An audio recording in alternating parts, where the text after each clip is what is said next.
होता है ना कि आपको लाइफ में जो है वो बहुत कम खुशियाँ मिलती हैं। तो मेरी लाइफ की खुशियाँ जो है वो बहुत ज़्यादा फ़ुटबॉल से कनेक्टेड हैं। मैं ये नहीं बोलूँगा कि मुझे फ़ुटबॉल ने खुशियाँ नहीं दी, बहुत ज़्यादा खुशियाँ दी हैं।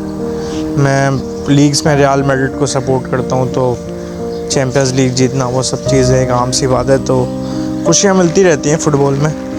लेकिन जब आपने फ़ुटबॉल खेलना शुरू करी होती है, देखना शुरू करी होती है और आप एक प्लेयर को अपना एज आइडल मानते हो, उसको देखना शुरू करते हो फ़ुटबॉल, और उसकी वजह से फ़ुटबॉल का इंटरेस्ट बढ़ता है। तो वैसे ही मेरा जो आइडल था, मतलब है और रहेगा, वो था रोनाल्डो। और फिर वही मुझे लग रहा था कि आज का मैच जो है 90% रोनाल्डो का लास्ट मैच ही होगा, क्वार्टर फाइनल। पिछला वाला जो मैच था स्लोवेनिया वाला, जिसमें जिस तरह मैं रोनाल्डो को देख रहा था कि वो रो रहा था, और फिर 2016 वाला रोनाल्डो मैं याद कर रहा था जिस तरह वो यंग पुर्तगाल टीम को जो है वो बैकअप कर रहा था, उनको एक एज अ लीडर टाइप वाला बंदा दिख रहा था। और इस यूरो में लग रहा था कि वो कुछ प्रूफ करना चाह रहा है लोगों को, हालांकि उसको प्रूफ करने की ज़रूरत नहीं है। He achieve a lot of things in his career. तो आज का मैच भी बस पुर्तगाल अच्छा खेल रही थी, आप ये नहीं बोल सकते कि पुर्तगाल ने अच्छा नहीं खेला। अगर आप देखें तो 20-25 मिनट पे ही कोई ऑलमोस्ट 6 से 7 जो है वो कॉर्नर मिल चुके थे पुर्तगाल को। लेकिन बस यही है कि पुर्तगाल उस चीज़ को फिनिश नहीं कर पा रही थी। ब्रूनो का आप बोल सकते हैं, तो बॉल वो सही से नहीं करवा रहा था आगे। एक समझ में नहीं आ रहा था कि ब्रूनो को चांस भी मिला, लेकिन उसने रोनाल्डो को पास नहीं दिया। और रोनाल्डो की भी आज परफॉर्मेंस आप बोल सकते थे कि अप टू द मार्क नहीं थी। लेकिन आप what do you expect from Ronaldo के वो 40 साल का हो गया है, वो इतना ड्रिबल करके काट के वैसे शॉट्स नहीं ले सकता वो। लेकिन फिर भी यार हम ग्रीडी हैं, हम चाहते हैं कि भाई रोनाल्डो ये भी यूरो कप जीतता। और एक वो आई नो कि रोनाल्डो ने बहुत सी खुशियाँ हमें दी हैं, लास्ट मिनट पे पेनल्टी मारना, फ्री किक मारना, गोल्स मारना, वो यूवेंटस वाला, यूवेंटस वर्सेस एटलेटिको वाला, बहुत सारे मोमेंट्स हैं रोनाल्डो ने हमें ऐसे दिखाए हुए हैं। तो हम एक्सपेक्ट करेंगे, लेकिन अब आप ज़्यादा एक्सपेक्ट नहीं कर सकते थे। 40 साल का हो गया वो, इट्स ऑल ओवर भी नहीं बोल सकते आप उसको, उसकी मेंटालिटी का कुछ पता नहीं। लेकिन आई थिंक ये एक बड़े इवेंट का आप बोल सकते हो कि आई थिंक रोनाल्डो का लास्ट मैच हो सकता है ये पुर्तगाल का। 90% आप बोल सकते हो। कुछ नहीं पता कि मुझे नहीं लगता कि शायद वर्ल्ड कप में खेले,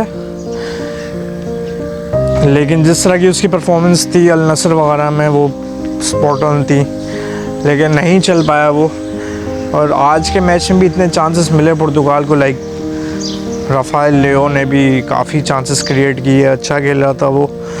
और जो है एंड वाला आई थिंक नूनो मेंडिस ने जो है वो मिस किया था, टैप इन जो था वो टैप इन, फिर एक रोनाल्डो से भी मिस हुआ, एंड में नूनो मेंडिस का शॉट भी जो है मिस हुआ। तो चांसेस मिले थे। पहले मुझे लग रहा था कि फ्रांस जो है वो इतना आगे तक नहीं लेके जाने देगी पुर्तगाल को, लेकिन यह है कि पुर्तगाल को आप बोल सकते हो कि आज अच्छा खेला।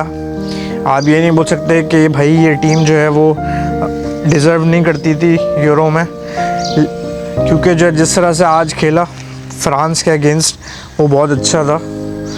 क्योंकि फ्रांस जैसी टीम जिन्होंने 2018 में भी जो है वो खेला था, और फिर जो है अभी फीफा वर्ल्ड कप में भी जो है 2018 का जीता था, अभी 2022 में जो है वो अर्जेंटीना के साथ फाइनल भी खेला था, तो 2011 का यूरो भी खेला था फाइनल। फ्रांस एक अच्छी टीम थी, तो मुझे लग रहा था कि 90 मिनट में मैच ख़त्म हो जाएगा, 2-1 या 3-1 वाला सीन होगा। लेकिन ये है कि पुर्तगाल ने अच्छी डिफेंड की, क्रेडिट गोज़ टू पेपे भाई, 41 साल का हो गया, लेकिन बंदे ने कोई डिफेंडिंग की है यार कसम से। स्लाइड टैकल्स और जिस तरह का वो स्प्रिंट मार रहा था और जिस तरह का वो टैकल कर रहा था स्पॉट ऑन, मतलब मैं एक्सपेक्ट नहीं कर रहा था कि और एम्बापे भी कुछ नहीं कर पाएगा।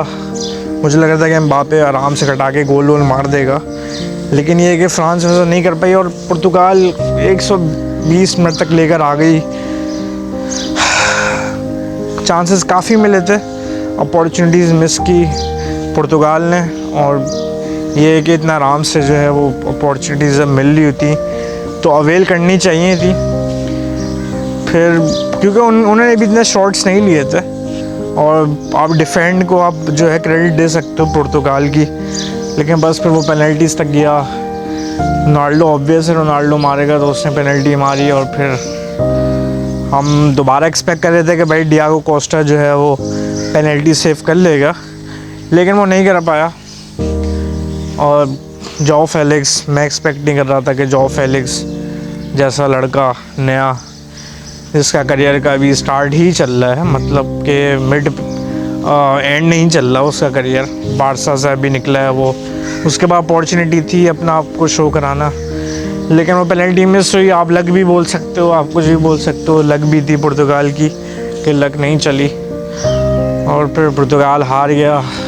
आई नो कि रोनाल्डो के अंदर थे बहुत सारे इमोशंस, वो रोना चाह रहा था लेकिन रोया नहीं, लेकिन बस दुख होता है कि यार एक फुटबॉल, लोग जो खेलते हैं उनको पता है कि football it's not just a sport, it's a emotion, कि आप कितना ज़्यादा कनेक्ट हो जाते हो फुटबॉल से व्हेन यू प्ले फुटबॉल। और आपकी जितनी भी पूरे हफ्ते की जो भी एंजाइटी और डिप्रेशन उनमें होते हैं अगर आप, तो फुटबॉल खेल के वो सब चीज़ें आप माइंड रिलैक्स हो जाता है आपका। It's not like cricket.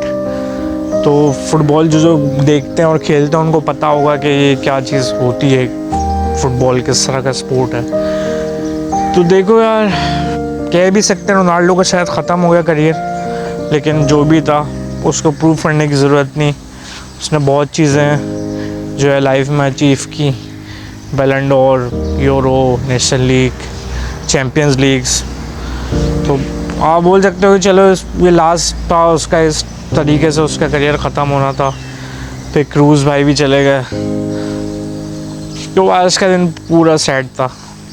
खैर देखते हैं यूरोज़ में क्या होता है। आई थिंक कि फ्रांस ही लेके जाएगी, क्योंकि स्पेन के तो आधा से ज़्यादा जो है वो प्लेयर्स आपके जा चुके हैं बिकॉज ऑफ येलो कार्ड्स। तो खैर मिलते हैं नेक्स्ट वीडियो में, और जो रोनाल्डो के फ़ैन हैं वो इस वीडियो को लाइक करें, और अल्लाह हाफ़िज़।